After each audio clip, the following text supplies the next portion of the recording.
Hi friends, welcome to our channel ప్రభా గోపాలం. ఈరోజు మనం ప్రభా గోపాలం విందు కార్యక్రమంలో ఒక టేస్టీ ఫ్రై చూద్దాం. అదేంటంటే దొండకాయ పుల్లవేపుడు. దీనికోసం దొండకాయలు పళంగా ఉడికించుకొని వాటిని ఈ విధంగా చిన్న చిన్న ముక్కలుగా కట్ చేసుకోవాలన్నమాట. మనం కుక్కర్లో అయినా పెట్టుకొని ఉడికించుకోవచ్చు.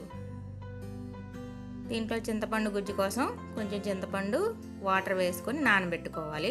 ఒక 2-3 స్పూన్లు చింతపండు గుజ్జు అవసరం అవుతుంది.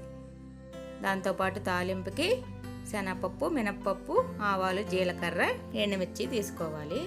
ఒక బాండీ స్టవ్ మీద పెట్టుకొని ఒక 5-6 స్పూన్లు ఆయిల్ వేసుకొని మనం తీసుకున్న తాలింపులు వేసుకోవాలి.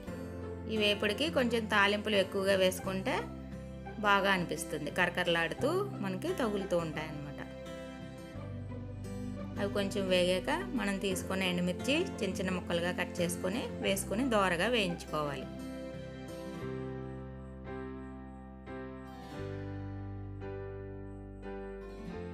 అవి కూడా దోరగా వేగాక కొంచెం కరివేపాకు వేసుకోవాలి.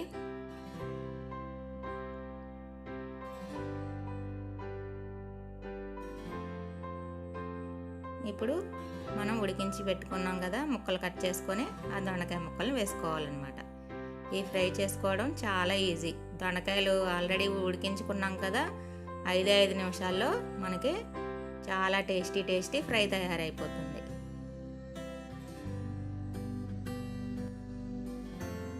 దీంట్లో ఇప్పుడు మనకి తగినంత సాల్ట్ వేసుకొని కలుపుకోవాలన్నమాట. దొండకాయ ముక్కలకి బాగా పట్టేటట్టుగా కలుపుకోవాలి. దీంట్లో పెద్ద విశేషం ఏముండదు, మామూలుగా దొండకాయ ఫ్రై చేసుకున్నట్టే చేసుకోవడం, కానీ దాంట్లో పులుపు వేస్తాం. దానివల్ల చాలా టేస్టీగా అనిపిస్తుంది.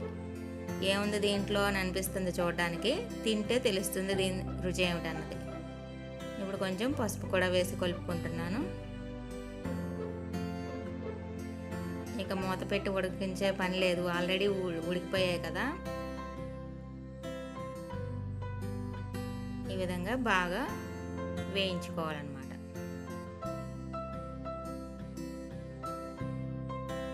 ఇప్పుడు కొంతవరకు వేగాయి కదా. ఇప్పుడు 2-3 స్పూన్లు చింతపండు గుజ్జు కొంచెం చిక్కగా తీసుకొని దాన్ని యాడ్ చేసుకోవాలి.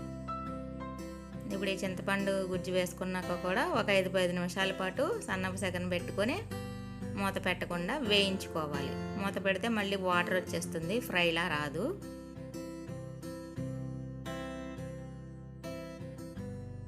మనం వేసిన చింతపండు గుజ్జు, సాల్ట్ అంతా దొండకాయ ముక్కలకి బాగా పడుతుందన్నమాట. దీంట్లో కొంచెం పొడి కారం కూడా వేసుకోవాలి. ఈ ఫ్రైకి పచ్చిమిరపకాయలు వేయకూడదు, ఎండుమిరపకాయ ముక్కలు వేయాలి, అలాగే పొడి కారం వేయాలి.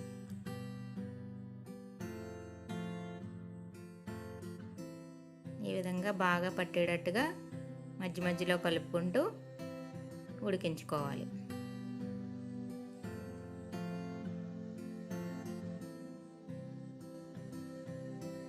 చూసారా, చింతపండు గుజ్జు అంతా బాగా ఉడుకుతుంది.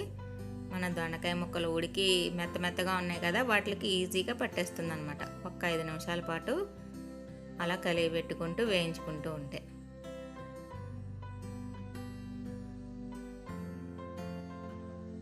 చాలా సింపుల్గా అయిపోతుంది, చాలా టేస్టీగా ఉంటుంది. తప్పకుండా ఒకసారి ట్రై చేసి చూడండి. తింటే కానీ దీని టేస్ట్ తెలియదు. చూడడానికి ఏమీ ప్రత్యేకంగా కనిపించకపోవచ్చు, కానీ తినడానికి మాత్రం చాలా రుచికరంగా ఉంటుంది.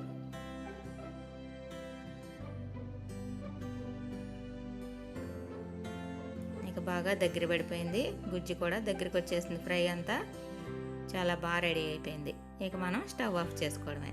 ఈ రెసిపీ మీకు కూడా నచ్చినట్లయితే లైక్ చేయండి, షేర్ చేయండి, నా ఛానల్ని సబ్స్క్రైబ్ చేయండి.